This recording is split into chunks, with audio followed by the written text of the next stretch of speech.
Tujuan pembelajaran pada materi kali ini adalah peserta didik diharapkan dapat mendeskripsikan hak atas kekayaan intelektual dengan benar dan tepat, menganalisis macam-macam hak atas kekayaan intelektual dengan benar dan tepat, dan mempresentasikan hak atas kekayaan intelektual.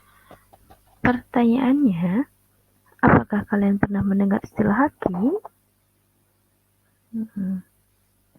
Lalu, apakah arti haki tersebut?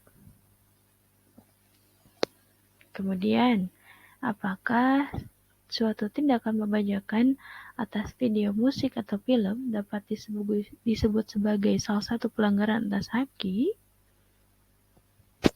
Haki atau hak atas kekayaan intelektual disebut juga intellectual property right atau IPR adalah hak yang berasal dari hasil kegiatan intelektual manusia yang mempunyai manfaat ekonomi.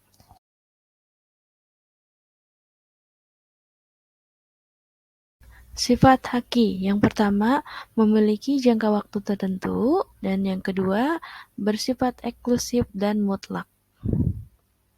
Adapun prinsip-prinsip haki, yang pertama ada prinsip ekonomi, kedua prinsip keadilan, tiga prinsip kebudayaan, dan empat prinsip sosial. Klasifikasi haki.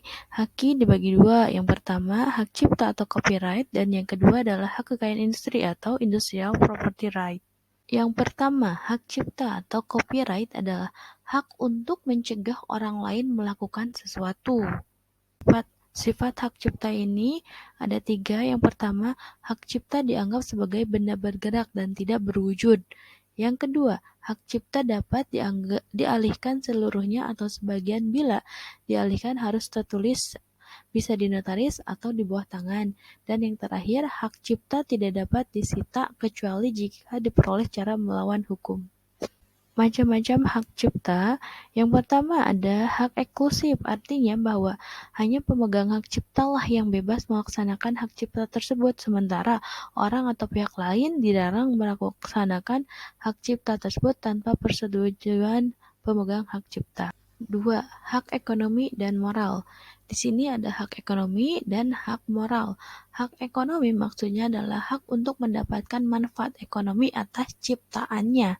Sedangkan hak moral adalah hak yang melekat pada diri pencipta atau pelaku, baik itu seni, rekaman, maupun siaran, yang tidak dapat dihilangkan dengan alasan apapun, walaupun hak cipta atau hak terkait telah dialihkan.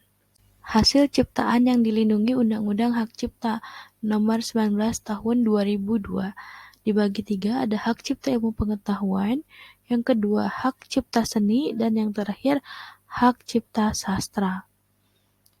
Hak cipta ilmu pengetahuan, contohnya buku, program komputer, pamflet, perwajah atau layout, karya tulis yang diterbitkan, dan semua hasil karya tulis lain. Kemudian ada ceramah, kuliah, pidato, dan ciptaan lain yang sejenis dengan itu. Lalu ada alat peraga yang dibuat untuk kepentingan pendidikan dan ilmu pengetahuan.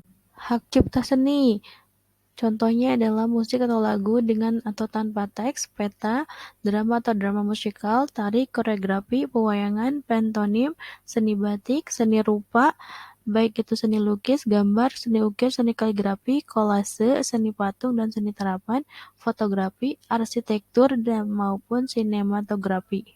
Yang terakhir, hak cipta sastra dapat berupa terjemahan, bunga rampai, tafsir, saduran, database, dan karya lain dari hasil pengalih wujudan. Hak atas kekayaan intelektual yang kedua yaitu hak kekayaan industri atau industrial property right.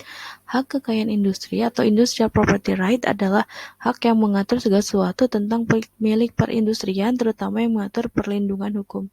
Macam-macam hak kekayaan industri. Yang pertama ada hak paten, hak merek, hak varietas tanaman, rahasia dagang, desain industri, desain tata sirkuit terpadu, dan indikasi geografis. Syarat karya intelektual dapat dipatenkan. Yang pertama bersifat baru, yang kedua bersifat inventif. Inventif di sini adalah karya tersebut belum pernah ada sebelumnya. Dan yang ketiga adalah bersifat aplikatif, dapat dilakukan atau diaplikasikan, dimanfaatkan oleh masyarakat luas secara berulang-ulang.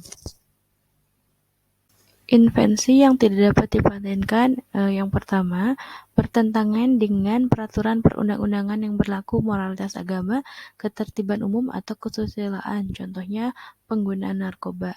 Yang kedua, berupa metode pemeriksaan, perawatan, pengobatan, dan atau pembedahan yang diterapkan terhadap manusia dan atau hewan, misalnya metode operasi sesar, metode kemoterapi.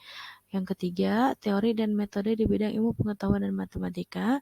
Dan yang terakhir, semua makhluk hidup kecuali jasad klinik. Baiklah, cukup sekian untuk materi kita kali ini. Semoga sedikit banyak bisa menambah wawasan kalian. Have a great day. Terima kasih banyak. Wassalamualaikum warahmatullahi wabarakatuh.